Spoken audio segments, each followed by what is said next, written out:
Tapos na ang trabaho at dinner time na, magluto naman tayo ng ginisang ampalaya at pritong tulingan. Unahin na natin itong dalawang ampalaya, putulin natin yung magkabilang dulo. And then, syempre, biyakin natin. Pagkabiyak niyan, ay tanggalan natin ang mga buto kasi napakaraming buto sa loob ng ampalayang ito.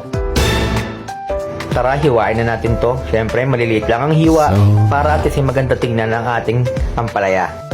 Hugasan natin tong ampalaya at also budburan natin ng konting asin at lamasin natin para matanggal ang bait nito. Nagready na nga ako ng 3 itlog dito para isama sa ating ginisang ampalaya. 3 nga pala ang niready ko dito para at least mas maraming itlog kasi paborito yan ng partner ko. At dahil ready na ang ating mga pangrikado, tara, lutuin na natin to.